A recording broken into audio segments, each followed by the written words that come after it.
sebelum ditonton, jangan lupa di-subscribe dulu ya.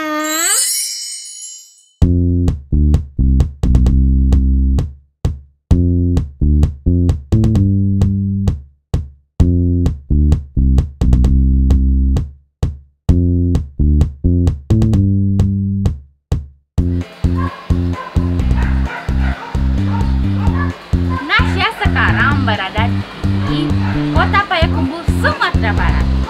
Tepatnya di perkebunan labu. Tahu nggak, labu ini bisa dijadikan berbagai macam makanan. Salah satunya adalah mie. Bagaimana sih proses pembuatannya dan bagaimana rasanya? Tonton cerita Nasya sampai habis ya.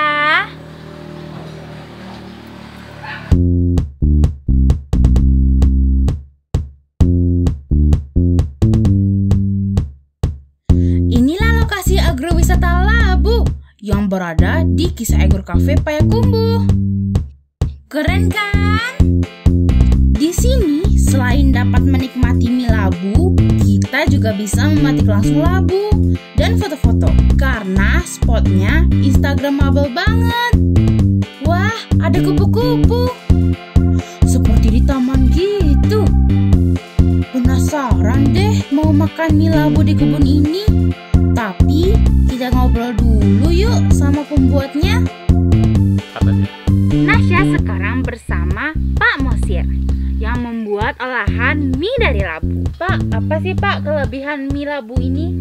Mie labu ini kita olah dari labu budidaya sehat. Kita olah dari budidayanya sehat ya. Satu, kenapa kita bikin jadi mie labu? Karena sekarang kan kalau mie itu kan lebih ke tepung-tepung. Itu kan kalau tepung itu kan ada ini kan karbonya kan tinggi. Ini udah ada seratnya. Kalau dari labu ada seratnya. Ada seratnya. Jadi ini produk mie labu ini mie labu sehat karena ada seratnya. Jadi seratnya itu bagus untuk pencernaan kita. Bagus untuk pencernaan, bagus untuk ini antioksidan segala macam. Nah, maka saya tertarik untuk mengolah labu ini jadi mie dan beberapa produk turunan yang lain. Kalau potensi labu sendiri di Payakumbuh bagaimana Pak? Kalau untuk pasokan bahan baku yang dari labu, kita kan udah mengembangkan sama kawan-kawan petani atas nama Asosiasi Petani Kota Payakumbuh. Itu yang pertama mengembangkan kan saya. Setelah saya kembangkan itu petani-petani lain tuh ya ingin juga mengembangkan. Jadi kalau dikembangkan, kalau tidak sesuai dengan produksi kita, berarti kan melimpah nanti. Stok bahan baku kita melimpah, petani kecewa dan sudah itu masalah harga lagi kan. Kita nanti kalau udah jalan produk ini, kita bisa menetapkan harga. Jangan kita nggak merugikan petani lah. Kalau dia berbudidaya, kita tidak merugikan petani. Yang penting petani bisa memanfaatkan lahannya untuk berbudidaya labu. Kita langsung nampung, kita olah. Itu kan ada nanti semacam mitra kita sama petani. Jadi untuk stok bahan baku sekarang alhamdulillah tercukupi. Mungkin kalau permintaan kita banyak nanti mungkin kita pengembangan untuk budidaya ke petani-petani yang ada di Kota Payakumbuh atau luar Kota Payakumbuh. Harapannya apa aja nih Pak kepada pemerintah dan kepada petani?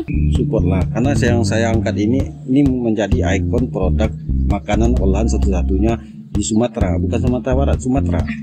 Nah, yang ada di Kota Payakumbuh.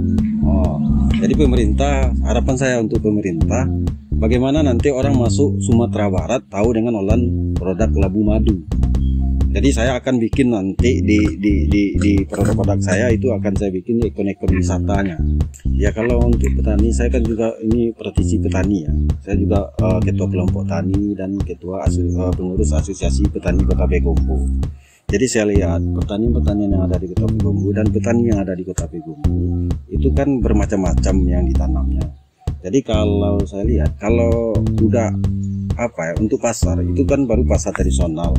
Petani sini nanam jual ke pasar tradisional. Nanti kalau ada pabrik yang kita bikin pabrik olahan labu atau untuk tepung, itu kesejahteraan petani kan lebih dari petani yang biasa gitu kan. Lebih sejahtera. Harapan saya petani bagaimana sejahtera.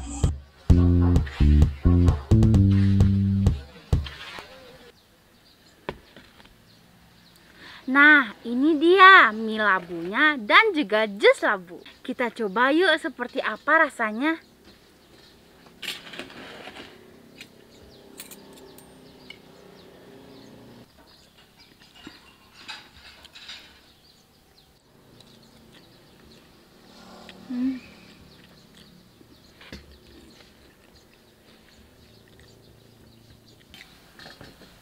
Rasanya gurih, ada sedikit manis-manisnya, dan kenyal.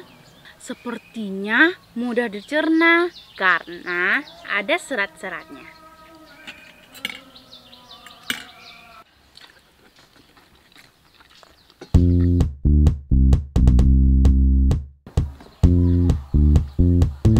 Kenyang, enak banget deh mie-nya dan jusnya. Kalau ke Payakumbuh, jangan lupa mampir ke sini ya, di Kisai Agro Cafe. Sampai jumpa di cerita Nasya selanjutnya setiap Rabu siang. Jangan lupa di-share, like, dan subscribe. Semoga bermanfaat. Assalamualaikum, dadah.